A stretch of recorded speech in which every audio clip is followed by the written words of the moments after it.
नमस्कार, आप देख रहे हैं खबर दोपहर। मैं हूं आपके साथ ऋतु तिवारी पोखरियाल। बुलेटिन की शुरुआत करेंगे। राष्ट्रीय राजधानी के इंदिरा गांधी इंडोर स्टेडियम में महर्षि दयानंद सरस्वती की 200वीं जयंती के उपलक्ष्य में समारोह का आयोजन किया गया। इस मौके पर समारोह में शिरकत करते हुए प्रधानमंत्री नरेंद्र मोदी ने महर्षि दयानंद सरस्वती को नमन किया और समारोह को संबोधित करते हुए पीएम मोदी ने कहा कि ये मेरा सौभाग्य है कि जिस पवित्र धरती पर महर्षि दयानंद सरस्वती जी ने जन्म लिया, उस धरती पर मुझे भी जन्म लेने का सौभाग्य मिला।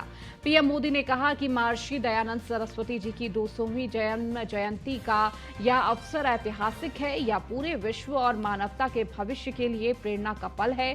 पीएम मोदी ने कहा कि जब महर्षि दयानंद सरस्वती जी का जन्म हुआ था, तब देश सदियों के बंधनों से अपना आत्मविश्वास खो चुका था और कमजोर हो चुका था। इस मौके पर केंद्रीय मंत्री जीके रेड्डी, अर्जुन राम मेघवाल और मीनाक्षी लेखी भी मौजूद रहे।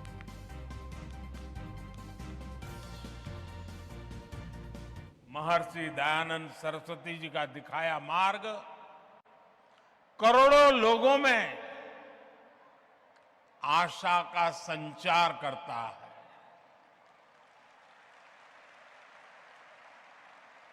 ऐसे महत्वपूर्ण दौर में आर्य समाज की तरफ से महर्षि दयानंद जी की 200वीं जन्म जयंती का ये पावन कार्यक्रम 2 साल चलने वाला है और मुझे खुशी है कि भारत सरकार ने भी इस महोत्सव को मनाने का निर्णय किया है। मानवता के कल्याण के लिए ये जो एक अविरत साधना चली है, एक यज्ञ चला है। अब से कुछ देर पहले मुझे भी आहुति डालने का सौभाग्य मिला है।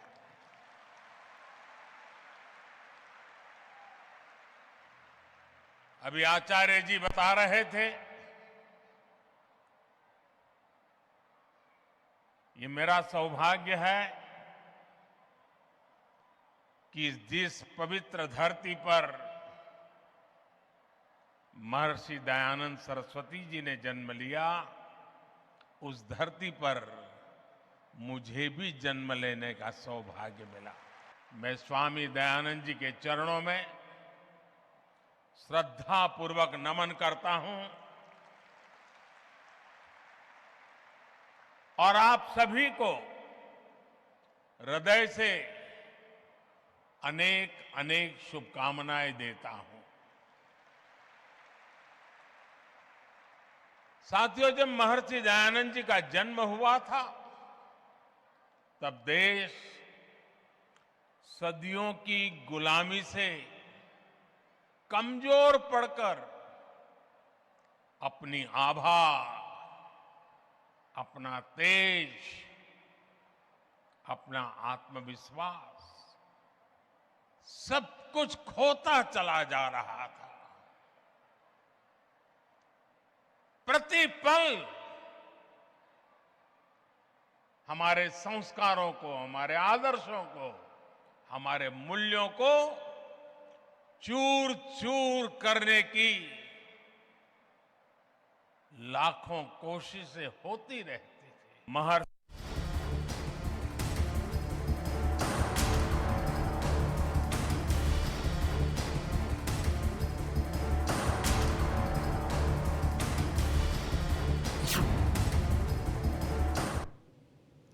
लखनऊ के वृंदावन योजना में चल रही यूपी ग्लोबल इन्वेस्टर समिट के अंतिम दिन मुख्यमंत्री योगी आदित्यनाथ ने यूनाइटेड किंगडम पार्टनर कंट्री सत्र में शामिल हुए और डेलीगेशन का स्वागत भी किया।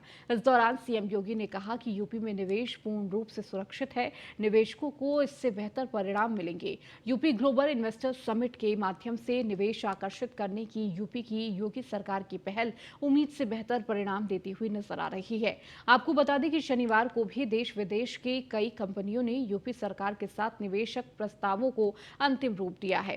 यूनाइटेड किंगडम की 7 कंपनियों ने 165 मिलियन पाउंड 1643 करोड़ के निवेश प्रस्तावों को लेकर उत्तर प्रदेश सरकार के साथ एमओयू किया।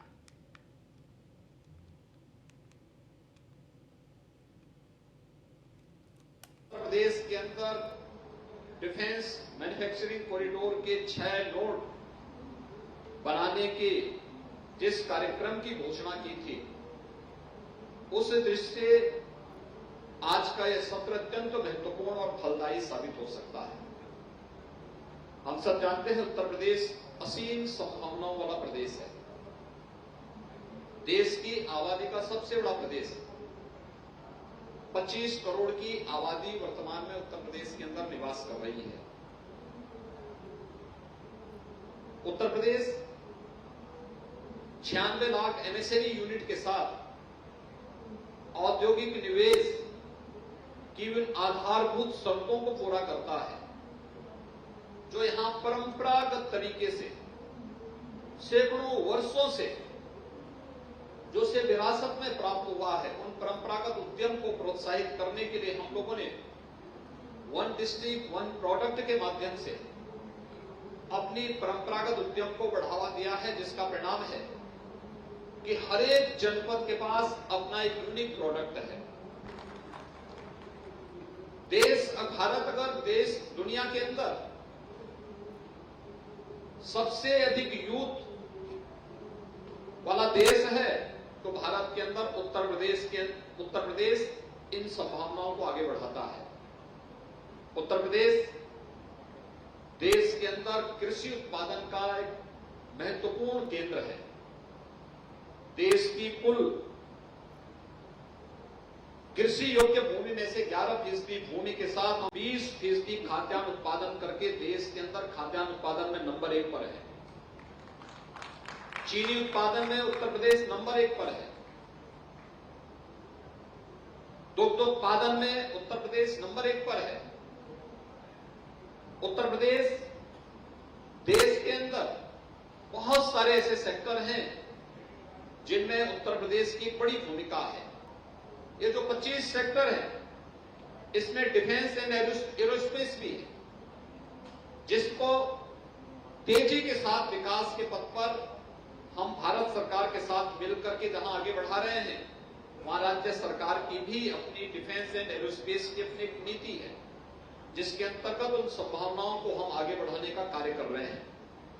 उत्तर प्रदेश की औद्योगिक निवेश और रोजगार से जुड़ी हुई नीति, यह अपने आप में एक विकल्प आधारित नीति है, जो उसमें तमाम प्रकार निवेशक को तमाम प्रकार की संभावनाओं को आगे बढ़ाने में मदद देती है। और इसलिए इन 25 सेक्टर्स से जुड़ी हुई इन सभी नीतियों के माध्यम से हर एक निवेशक को उत्तर प्रदेश के अंदर एक सुरक्षित निवेश करने की गारंटी देने और निवेश के माध्यम से न केवल निवेशक के लिए बल्कि उत्तर प्रदेश के युवाओं के लिए, उत्तर प्रदेश के वासियों के लिए उसे हम फलदायी बनाने में भी आगे बढ़ाने के लिए पूरी प्रतिबद्धता के साथ कार्य कर रहे हैं। अब सीधे आपको लखनऊ लिए चलते हैं, जहां पर ग्लोबल इन्वेस्टर्स समिट 2023 में केंद्रीय मंत्री अनुराग ठाकुर क्या कुछ कह रहे हैं, आइए आपको सुनाते हैं। And I'm pleased to say, last year when Haryana organized the Khelo India Youth Games, 12 national records were broken, and this year 25 national records are broken. Out of 12 last year, 11 national records were broken by the girls. बेटियों ने 11 national record तोड़े थे, and this year out of 25 more than 19 records are broken by the girls. So that means बेटी और बेटियां ज्यादा अच्छा वहां पर प्रदर्शन कर पा रही हैं। कुछ बातें मुझे यहां पर जरूर बतानी है, and I like to say it in English so that all will understand. One of the gold medal winner is Sonam. Her father is a brick-kiln laborer. She hails from a far-flung area, and she has won the gold medal in the 2000 meter steeplechase. Shanti Biswas, her father is a cab driver. She hails from West Bengal, Nadia village, which is on the border of Bangladesh. She won 3 medals, including 2 gold medals. Another is Asha Kiran Barla. She is among the 4 children. She lost her father. Her mother is the only bread earner in the family. She's a laborer. And look at her, how she has worked well, progressed well. She has won the gold medal in 1500-meter event. So one after another, our girls have done extremely well. Martina Devi, who is getting trained at the National Center of Excellence here in Lucknow itself, has won 7 medals and broken 7 national records this year also. ग्रामीण भारत के बच्चों ने ज्यादा अच्छा करके दिखाया है. It is from the rural India, from the children and the players who have done extremely well. So what do we need? We need infrastructure in the urban areas as well as in the rural areas. We need more events, competitions and leagues in the country today. We need more coaches and trainers. And for a country as diverse as India, we need different models. One model can't fit all. For a state like Uttar Pradesh, where you have 250 million people living in Uttar Pradesh, you can understand the requirement of Uttar Pradesh. So on one hand, we have the MotoGP. On the other hand, we have the Formula E, which we concluded yesterday in Hyderabad. MotoGP will happen in वहीं global investors summit 2023 के समापन कार्यक्रम में news one India की team से केंद्रीय मंत्री अनुप्रिया पटेल ने बातचीत की और कहा कि यूपी में विकास की नई इबादत लिखी है. केंद्र और प्रदेश सरकार का कोऑर्डिनेशन विकास और निवेश की बड़ी वजह है. आगे उन्होंने क्या कुछ कहा है, आपको सुनाते हैं. मंत्री अनुप्रिया पटेल, मंत्री जी, जिस तरीके से आज आप इस कार्यक्रम में आई हैं, 10 लाख करोड़ का लक्ष्य था, 32,92,000 करोड़ रुपए, किस तरीके से इसको देख रही हैं? आप और मैं इसे इसी नज़रिए से देख सकते हैं कि ये एक नए दौर का विकासोन्मुखी उत्तर प्रदेश है जो रोज़ विकास के मार्ग पर आगे बढ़ रहा है. और आज उत्तर प्रदेश को एक नए नज़रिए के साथ इन्वेस्टर्स भी देख रहे हैं.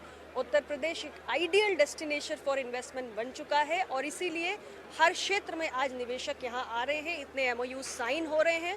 इन एमओयूज की मॉनिटरिंग करके इनको धरातल पर उतारने के लिए सरकार संकल्पित है और उत्तर प्रदेश बहुत तेजी से आगे बढ़ेगा. रोजगार एक बड़ा मुद्दा 2022 में भी मैडम बना था. मानती हैं कि इससे बड़े पैमाने पर रोजगार भी पैदा होगा? बिल्कुल. इस इन्वेस्टर समिट के माध्यम से जो तमाम इन्वेस्टर्स हमारे प्रदेश में आ रहे हैं, कई लाख करोड़ के एमओयूज यहाँ साइन हो रहे हैं अलग अलग क्षेत्रों में. इससे बड़ी तेजी में यहाँ पर औद्योगिक विकास भी होगा और जो यहाँ के हमारे प्रतिभावान युवा हैं उनको नए नए क्षेत्रों में रोजगार के अवसर भी पैदा होंगे. ये हैं अनुप्रिया पटेल जो बता रही हैं कि उत्तर प्रदेश सरकार और केंद्र सरकार जिस तरीके से काम कर रही, यही वजह है कि आज विश्वास निवेशकों में पैदा हुआ और निवेशक यहाँ पहुंच रहे हैं. और सीधे तौर पर युवाओं को भी, जो प्रतिभाशाली युवा हैं, उनको भी बड़े पैमाने पर उत्तर प्रदेश रोजगार देगा. कैमरामैन अमित शाहनी के साथ मैं एस के Vajpayee, news one India, Lucknow. वहीं ग्लोबल इन्वेस्टर्स समिट 2023 के समापन कार्यक्रम में न्यूज वन इंडिया की टीम से यूपी के औद्योगिक विकास राज्य मंत्री जसवंत सैनी ने बातचीत की और कहा कि यूपी सरकार के काम से निवेशक यूपी आ रहे हैं. यूपी के निवेश को धरातल पर उतारेंगे. प्रदेश में बड़े पैमाने पर रोजगार का सृजन होगा. हमारे साथ हैं उत्तर प्रदेश के औद्योगिक राज्य मंत्री जसवंत सैनी. सर, जिस तरीके से लगातार चीजें आगे बढ़ रही हैं, बड़ा निवेश है, मानते हैं कि अब उत्तर प्रदेश $1 ट्रिलियन इकोनॉमी की तरफ बढ़ चुका है? जिस प्रकार से उद्योगपतियों में उत्साह है और बड़े एमओयू साइन हुए हैं, 32 लाख करोड़ से अधिक के एमओयू साइन हुए हैं. हर क्षेत्र के अंदर आज उद्योगपतियों के उत्साह को देख करके बनता है कि उत्तर प्रदेश बहुत जल्दी $1 ट्रिलियन की अर्थव्यवस्था के लक्ष्य को प्राप्त करेगा. जो अब बजट आएगा उत्तर प्रदेश का, अभी दूसरे नंबर की अर्थव्यवस्था है, 12 से 2 नंबर पर आया है, तो माना जाए अब 1 नंबर पर तो पहुंच चुका है. हाँ, 1 नंबर पर निश्चित रूप से 1 नंबर पर पहुंचेगा. जिस तरीके से चीजें लगातार चल रही हैं, आप देख रहे हैं, रोजगार एक बड़ा मुद्दा हमेशा रहा, 2022 के चुनाव में भी रहा. वो मुद्दा कहीं न कहीं बड़े पैमाने पर सॉल्व होगा अगर ये निवेश धरातल पर उतरता है. ये निवेश धरातल पर उतरने के बाद उत्तर प्रदेश के अंदर से बेरोजगारी की समस्या समाप्त होगी और उत्तर प्रदेश नए भारत का ग्रोथ इंजन के रूप में बनकर के उभरा. धन्यवाद. ये हैं उत्तर प्रदेश के औद्योगिक राज्य मंत्री जसवंत सैनी, जो बता रहे हैं कि लगातार हमारी कोशिश है कि ये निवेश धरातल पर उतरे, रोजगार के साधन पैदा हों और साथ ही साथ उत्तर प्रदेश में जो सरकार काम कर रही, यही वजह है कि निवेशकों का लगातार विश्वास उत्तर प्रदेश में बन रहा है। कैमरामैन अमित शाहनी के साथ मैं एस के वाजपेयी, न्यूज़ ऑन इंडिया। वहीं ग्लोबल इन्वेस्टर समिट 2023 का समापन कार्यक्रम के दौरान यूपी के श्रम एवं सेवा योजन मंत्री अनिल राजभर ने न्यूज़ वन इंडिया की टीम से खास बातचीत की। यूपी की सरकार ने जो वादा जनता से किया वो करके दिखाया, वहीं एक एक एमओयू को जमीन पर उतारेंगे। हमारे साथ हैं उत्तर प्रदेश सरकार के मंत्री अनिल राजभर, जिनसे हम बात करेंगे और जानने की कोशिश करेंगे। सर, लगातार चीजें आगे बढ़ रही हैं। 32,092 लाख करोड़ रुपए के एमओयूज अब तक आ चुके हैं। इनको धरातल पर कब से उतारना शुरू करेंगे और किन किन क्षेत्रों में विशेष फोकस होगा? नहीं, रात दिन हम इस पर काम करने वाले हैं।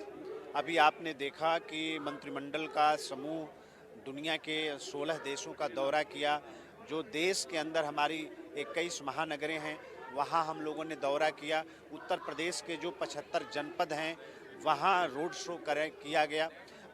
तो इस काम को हम छोड़ने वाले नहीं हैं। ऐसा नहीं है इन्वेस्टर समिट किया और ख़त्म हो गई बात, नहीं। ये पूरा का पूरा हम जब धरातल पर उतार लेंगे और जब ये चीज़ें आगे बढ़ जाएंगी, तब तक हम लगे रहेंगे। हम एक एक निवेशक के साथ, हम एक एक पढ़े लिखे, हमारे जो MBA के हमारे जो स्टूडेंट हैं, हमारे जो अच्छे पढ़े लिखे जानकार लोग हैं, हम उनके साथ उनको जोड़ रहे हैं और तब तक वो लोग उनके साथ काम करेंगे जब तक क्या उनका निवेश यहाँ पूरी तरीके से धरातल पर नहीं उतर जाए। ये जो सबसे बड़ी हमारे सामने चुनौती है, 32 लाख करोड़ का निवेश आया है, इसको धरातल पर उतारना और पूरे उत्तर प्रदेश को एक सक्षम प्रदेश बनाना, एक सर्वोत्तम प्रदेश बनाना, एक आत्मनिर्भर प्रदेश बनाना। जब तक ये सारे मिशन और ये अभियान जब तक पूरे नहीं हो जाएंगे, उत्तर प्रदेश की सरकार चैन से बैठने वाली नहीं है। मानते हैं कि उत्तर प्रदेश को $1 ट्रिलियन की इकोनॉमी बनाने की दिशा में एक बड़ा कदम है। उत्तर प्रदेश सरकार जो एक्सपेक्टेशन लेकर चल रही थी, उससे ज्यादा निवेश है, तो माना जाए कि उस लक्ष्य को अब प्राप्त कर लिया गया है? नहीं, समय से पहले हम प्राप्त करेंगे।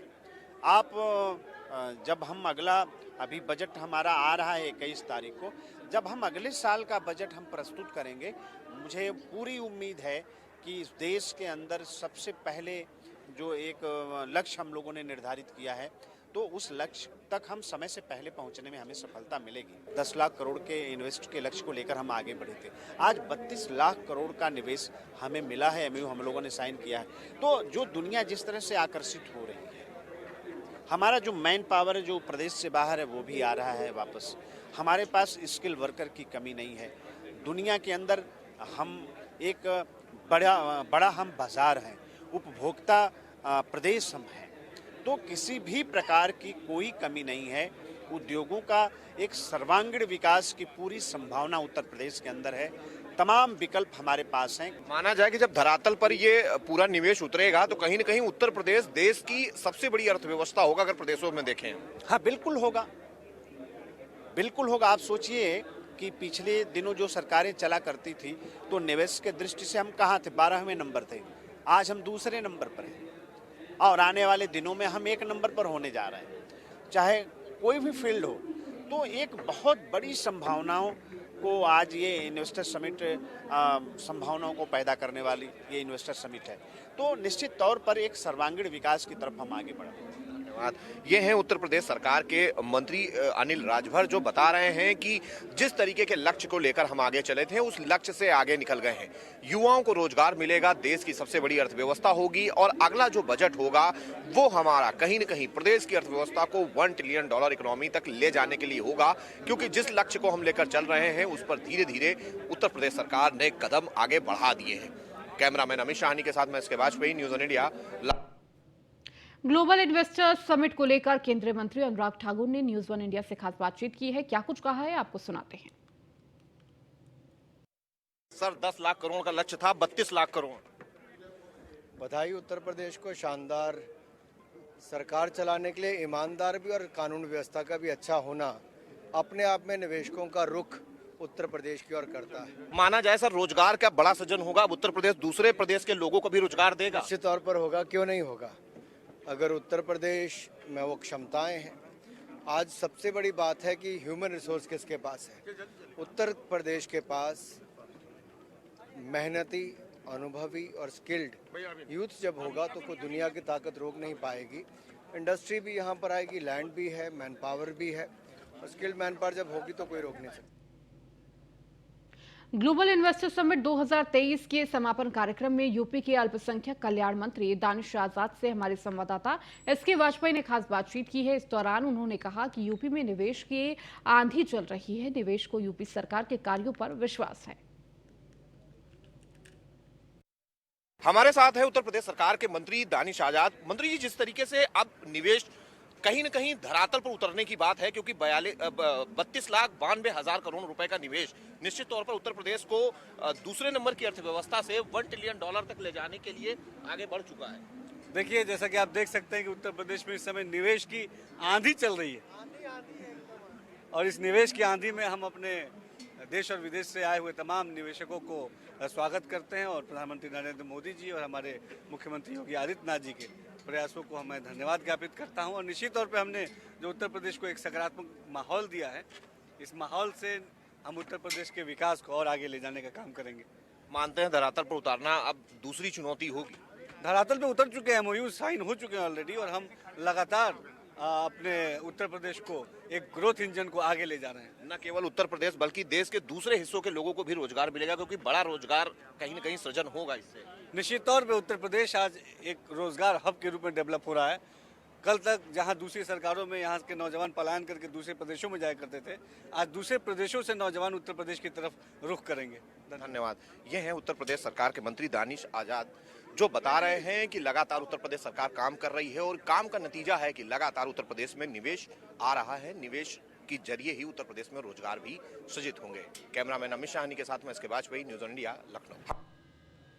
वहीं आगरा में G20 डेलीगेशन को आकर्षित करने के लिए 5 दिवसीय पुष्प प्रदर्शनी का आयोजन किया गया। इस प्रदर्शनी को देखने के लिए स्थानीय लोग सेल्फी लेते हुए दिखाई दिए। इसके साथ ही पुष्प प्रदर्शनी में लगाई गई स्टॉल में ऑर्गेनिक खेती के बारे में जानकारी दी गई। इस प्रदर्शनी में पुष्पों से हाथी, मोर, बतख और मथुरा की तर्ज पर गोवर्धन और कृष्ण के स्वरूप की आकृति भी दी गई, जो कि ताजनगरी के लोगों को काफी आकर्षित करती दिखाई दे रही है। आपको एक रिपोर्ट दिखाते हैं। हम इस समय मौजूद हैं तारघर मैदान पर, जहां आप देख सकते हैं यहाँ 5 दिवसीय पुष्प प्रदर्शनी का आयोजन किया गया है। आप देख सकते हैं किस तरह से पुष्पों से प्रदर्शनी यहाँ पर की गई है। आप लगातार यहाँ देखा जा रहा है जिस तरह से जो प्रदर्शनी की गई है, ये पुष्पों से सजाई गई है। सभी तरह का आकार दिया गया है। कहीं यहाँ पर मोर की आकृति दी गई है, तो कहीं राधा कृष्ण की मूर्ति को किस तरह से फूलों से सजाया गया है। आप ये यहाँ पर तरह तरह की जहाँ आकृति जो देख रहे हैं, ये पुष्पों से बनाई गई है। ये यहाँ अलग अलग तरह की जो आकृति देख रहे हैं, चाहे घोड़े की बात करें, चाहे हाथी के दृश्य की बात करें, तमाम ऐसी प्रदर्शनी यहाँ पर फूलों की आकृति से बनाई गई है। इस प्रदर्शनी को देखने के लिए काफ़ी दूर से लोगों की कतार लगी हुई है। ये प्रदर्शनी आज दूसरा दिन है। यहाँ इस प्रदर्शनी को देखने के लिए बताया जा रहा है, यहाँ पर काफ़ी लोग इस प्रदर्शनी को देखने के लिए आ रहे हैं, और यहाँ पर प्रदर्शनी के साथ साथ अपनी सेल्फी भी लेते हुए नजर आ रहे हैं। ये पीछे की मैं तस्वीर दिखाना चाहूँगा। इस प्रदर्शनी के माध्यम से यहाँ पर राधा कृष्ण की मूर्ति को भी यहाँ पर की आकृति बनाई गई है, जहाँ से जैसे गोवर्धन और मथुरा की आकृति में जिस तरह से आप दर्शन करते थे, उस तरह की राधा कृष्ण की मूर्ति भी आपको दिखाई दे रही है। और यहाँ जो ये दिखाई दे रहा है, जो कृष्ण भगवान का जो स्वरूप है, यहाँ पर जो गोवर्धन का जो आकृति जो दिखाई दे रही है, यहाँ पर भी काफ़ी लोग अपनी सेल्फी लेते हुए दिखाई दे रहे हैं। तो निश्चित तौर से कह सकते हैं G20 का जो कार्यक्रम है, उसको लेकर यहाँ पुष्प प्रदर्शनी का आयोजन किया जा रहा है, और इस आकृति को और स्वरूप बनाने के लिए यहाँ पर विदेशी मेहमानों का भी यहाँ पर डेलीगेशन जो आने वाला है, उस प्रदर्शनी का भी यहाँ दीदार करेगा। और बताया जा रहा है G20 के मेहमानों के साथ साथ स्थानीय लोगों भी यहाँ पर प्रदर्शनी का आनंद लेते हुए देखे जा रहे हैं, और यहाँ पर सेल्फी लेते हुए दिखाई दे रहे हैं। अब देखने वाली बात यह है कि G20 के विदेशी मेहमान जो इस प्रकार की आकृति को लेकर जाएंगे, तो किस प्रकार की छवि और आगरा की ताजनगरी के बारे में कहते हुए नजर आएंगे। न्यूज़ 1 इंडिया से कृष्ण त्यागी, आगरा। आगरा में G20 समिट के लिए डेलीगेशन ने विकास प्राधिकरण की तरफ से बनाई गई चौपाटी का केंद्रीय मंत्री SP सिंह बघेल ने उद्घाटन किया। इसके अलावा सभी स्टॉलों का निरीक्षण भी किया और सेल्फी पर विकास प्राधिकरण के अधिकारियों के साथ सेल्फी भी खिंचवाते नजर आए। इसके अलावा अपनी पत्नी मधु बघेल के साथ बुलेट का सफर भी आनंद लिया। केंद्रीय मंत्री SP सिंह बघेल ने चौपाटी को लेकर क्या कुछ कहा है, आपको सुनाते हैं। का उद्घाटन हुआ है, इस समय मेरे साथ SP सिंह बघेल जी मेरे साथ मौजूद हैं। आगरा के लिए आज बहुत महत्वपूर्ण दिन है। पर्यटन के दृष्टिकोण से आगरा विकास प्राधिकरण ने यहाँ पर आगरा चौपाटी बनाई है, उसका मुझे लोकार्पण करने का मौका मिला। और ये अच्छा फूड कॉर्नर कर लो, फूड स्ट्रीट कर लो, या सबसे नीचे भारत के और विदेश के continental, intercontinental, Korean, Italian, south Indian, north east के राजस्थान की दाल बाटी चूरमा, इंदौर का पानी वाली आइटम, मिला के एक ऐसी जगह हो गई है जहाँ आगरा के लोग अपने सामूहिक शामिल हो जाते हैं और पर्यटक भी आते हैं और पर्यटक अपने राज्य का भोजन आज यहाँ अपनी चौपाटी में देखा और क्या कुछ बेहतर हो सकता है और देखा जाएगा। पब्लिक जैसे जैसे डिमांड करेगी तो और क्या चाहते हैं, जैसे मैंने एक आध हल्की की सलाह दी कि बड़ा पार्क है, अगर हम सब में बच्चे रख सकें तो बच्चों के लिए, या जैसे सिकंदरा के टॉम पर हिरन है, ऐसे हम हिरन रख सकते हैं, माने एनिमल क्रूटी ना हो पाए।